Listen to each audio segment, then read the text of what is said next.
High বন্ধুরা, আমাদের agriculture বুক চ্যানেলে সবাইকে স্বাগত। আজকের ভিডিওতে আমি কোন বিষয়ের উপরে আলোচনা করব সেটা আশা করি আপনাদের বুঝতে আর বাকি নেই।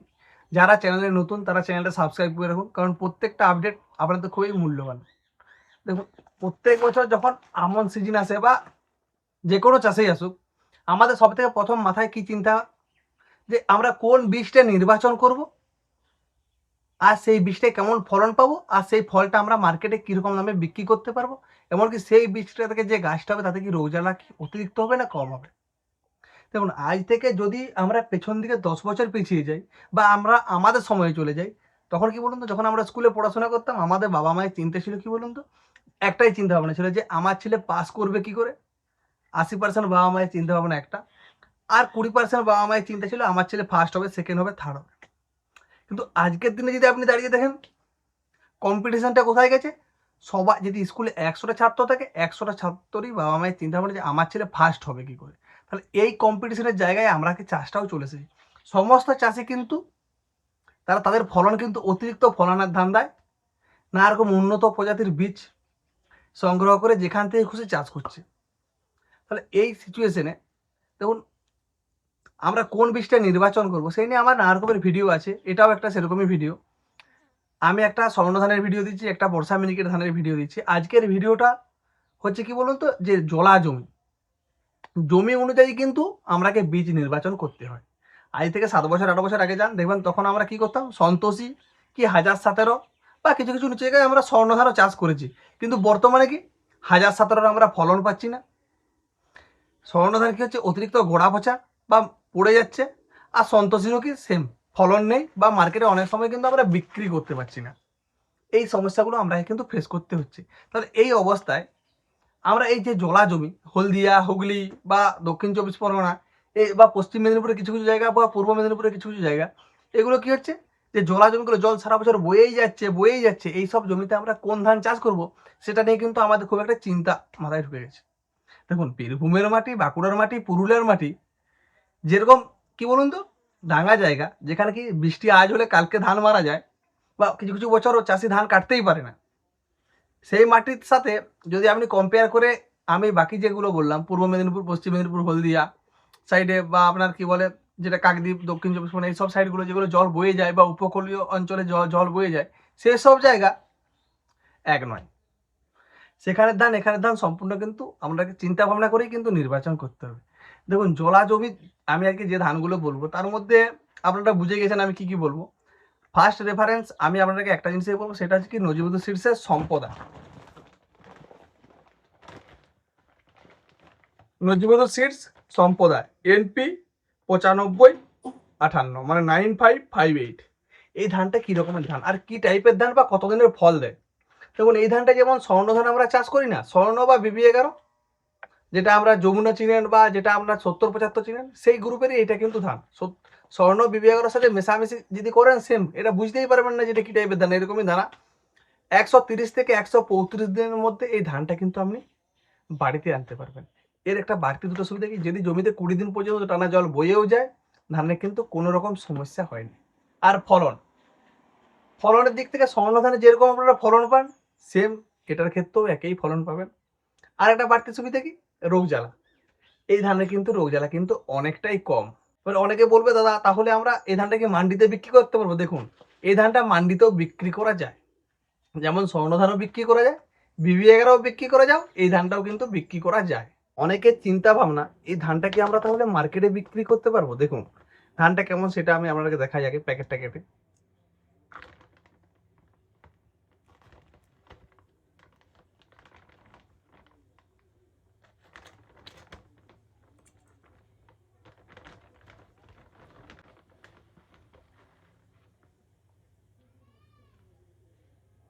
দেখুন ধানের দানা দেখতে পাচ্ছেন, আমি আরো কাছ থেকে দেখিয়ে দেবো। পুরো স্বর্ণ ধানের মতনই দানা। যদি কেউ এটা স্বর্ণ বলে বাজারে বিক্রি করতে যায়, কোনো দোকানদার চট করেও বুঝতে পারবে না নতুন হলে, আর মান্ডির লোকও কিন্তু বুঝতে পারবে না এটা স্বর্ণ ধান না সম্পদ ধান।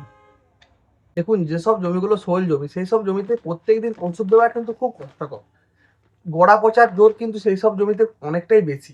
গোড়া পচা বা শোষকের জন্য অ্যামিস্টার টপ আর শোষকের জন্য পেক্সানল বা ভালো ভালো ওষুধ দিয়েও কিন্তু কি বলুন তো ধানটা কিন্তু বাড়িতে আনা যায় না, তাও নষ্ট হয়ে যায়।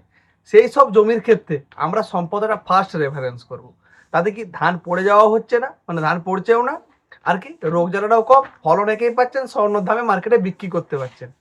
এটা তো গেল প্রাথমিক বিষয়। এরপরে কিছু গোপন বিষয় এর নিয়ে বলবো। দেখবেন বর্তমানে যদি মার্কেটে দেখতে যান, ডায়াবেটিস বা সুগার রোগী এমন কোনো বাড়ি আছে যে বাড়িতে নেই বললেই নয়, মানে সব বাড়িতেই একটা আলাদা আপনি পাবেনই। আর তাদের কি, তারা পেট ভরে ভাত খেতে গেলে অনেক সময় তাদের মাথায় চিন্তা ঢুকে যায় যে পেট ভরে ভাতটা খেতে পারবো না, যেহেতু তার ডায়াবেটিস। আর এই ধানটা কি হচ্ছে, যারা সুগার রোগী বা ডায়াবেটিস রোগী তাদের জন্য কিন্তু ইউনিক প্রোডাক্ট। তারা এই ধানের চাল করে যদি ভাত খান, আপনারা অন্তত স্বর্ণ ধান বা অন্য কোনো ধানের থেকে অন্তত অনেক বেশি পরিমাণে ভাত খেলেও আপনার সুগার লেভেল কিন্তু কোনো সময় বাড়বে না, অন্তত মানসিক শান্তি নিয়ে একটু বেশি পরিমাণে ভাত খেতে পারবেন। এটাকে কিন্তু সুগার ফ্রি চালও হিসাবে মার্কেটে কিন্তু অনেকেই চিনে। যাদের সুগার রোগী একবার ভালো করে দেখে নেন, বাড়িতে রয়েছে, তারা কিন্তু এটা খাবার জন্য এই ধানটা 5 কেজি 10 কেজি চাষ করতেই পারেন, বিক্রিও করতে পারবেন, বাড়িতে খেতেও পারবেন। এরপর নিচু জমির জন্য আমি আরো দুটো ধান বলবো, সেটা হচ্ছে কি BB11, যেটা আমরা BB11 নামে চিনি, কিন্তু বর্তমানে BB11 বললে অনেকেই আর চাষ করবে না, BB11 দাম নেই, কিন্তু তার অল্টারনেট পান যমুনা বলুন বলে না, দারুণ ধান, কিন্তু ধানটা একটাই। প্রত্যেকটা কি বলুন তো রিসার্চ ভ্যারাইটির নিজস্ব ইউনিক নাম রেখেছে, সেরকম পানের যমুনা 804। আর এর বিকল্প আরো একটা বলছি BB11, সেটা কি, সেটা হচ্ছে আপনার মধুমধু শীর্ষের NP 7075 ধান। দুটো কিন্তু BB11। এগুলোর ডিউরেশন কত, দুটো ধানের ডিউরেশনই 135 থেকে 145, মানে স্বর্ণর পাক। আর এই ধানগুলো কোন জমির জন্য আদর্শ জানেন, যে জমিগুলো জলা জায়গা, নিচু জায়গা, সেক্ষেত্রে এগুলো চাষ করলে ভালো লাভ পাওয়া যায়। তার কারণ কি, এইসব ধানে গোড়া পচা রোগের সম্ভাবনা কিন্তু অনেকটাই কম। স্বর্ণ ধানে যেমন এমিস্টারটপ বারবার দিতে হয় বা ভ্যালিডামাইসিন বারবার দিতে হয় মিশিয়ে, টেপটোমাইসিন দিতে হয়, এই ধানের ক্ষেত্রে কিন্তু গোড়া পচা নেই বললেই চলে। সচরাচর গোড়া পচা দেখতে পাওয়া যায় না। আর শোষকের জোরও কম, আবার মাজরার জোরও কম। আর দাম কত, আগে 30 টাকা পাটায় বিক্রি হতো কুইন্টালে, এখন হয়তো বড় জোর 50 টাকা থেকে 100 টাকা। মোটা ধানের ডিমান্ডটা কিন্তু বারেককে আস্তে আস্তে কমে গেছে। এই ধানগুলোর খুব ইন্টারেস্টিং বিষয় কি, এগুলো যেমন নিচু জমিতেও লাগানো যায়, জলা জমিতে, আবার যদি বালি মাটি উঁচু জায়গায় হয়, উঁচু জায়গায়ও লাগানো যায়। দুটো জায়গায় কিন্তু ধান কিন্তু খুব সুন্দর ফলন হয়। যদি কেউ ভাবেন যে বালি উঁচু মাটি জায়গায় লাগাবেন তাতে হয়তো ফলন হবে না, সেখানেও আপনি BB11 চাষ করতে পারবেন, আবার জলা জমিতেও চাষ করতে পারবেন। এই সুবিধাটা কিন্তু এই ধানের ক্ষেত্রে বাড়তি পাবেন। আর BB11 ধানটা গাছগুলো কি হয়, হাইটটা কিন্তু স্বর্ণ ধানের থেকে একটু কম, মোটামুটি ওই আপনার 100 সেন্টিমিটার পর্যন্ত হাইট হয়, যে কারণে কি ধানের হাইট ছোট হয় আর ধান কিন্তু পড়ে যাওয়ার সম্ভাবনা থাকে না। আবার BB11 দু রকমের ভ্যারাইটি আছে, একটা তোমার সাদা ধান, একটা ধান দেখবেন লাল ধান। কোনো কোনো মার্কেটে সাদা ধানটা বিক্রি হয়, আবার কোনো কোনো মার্কেটে লাল ধান বিক্রি হয়। কিন্তু থেকে বেশি চাহিদা সেটা লাল রঙের। লাল রঙের যে BB11 হয়, সেই ধানটাই চাষ করার চেষ্টা করবেন, তাতে কিন্তু মার্কেটে কিন্তু আরামে বিক্রি করতে পারবেন।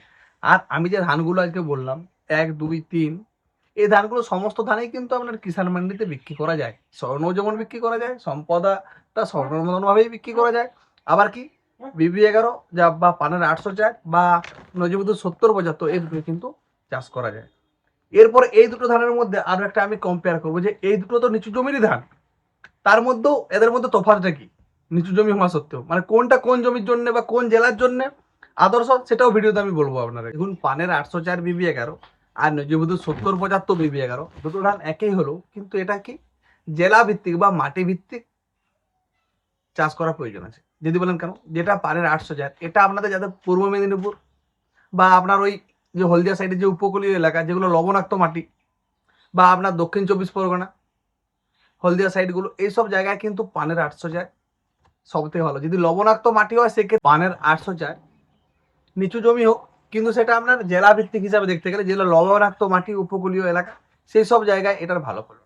আর 7075 কোনটা, যেগুলো ডাঙা জমি, বালি মাটি, মেদিনীপুর, পশ্চিম মেদিনীপুর বা আপনার পুরুলিয়া, বর্ধমান, বাঁকুড়া, এইসব মাটির জন্য এই ধানটা কিন্তু সব থেকে আদর্শ। এর ফলন যতটা হবে তার থেকে 70-75 ফলন কিন্তু 1 কুইন্টাল হোক আপনি বিঘাতে বেশি পাবেন। নজিবুদ্দুর 70-75 BB11 ফলন কিন্তু পাটের থেকে একটু বেশি, কিন্তু ধানের মধ্যে কোনো আর কিন্তু তফাৎ নেই। বলেছিলাম না, আমি আপনাকে বলেছিলাম যে দুটো ধান দেখিয়ে দেবো। দেখুন এই ধানটা কি আর এই ধানটা কি, দেখে কিছু বুঝতে পারছেন? ধানের দানা অনুযায়ী কিছু বোঝা যাচ্ছে? এই দানাটা দেখুন, পাশাপাশি যদি রাখা হয়,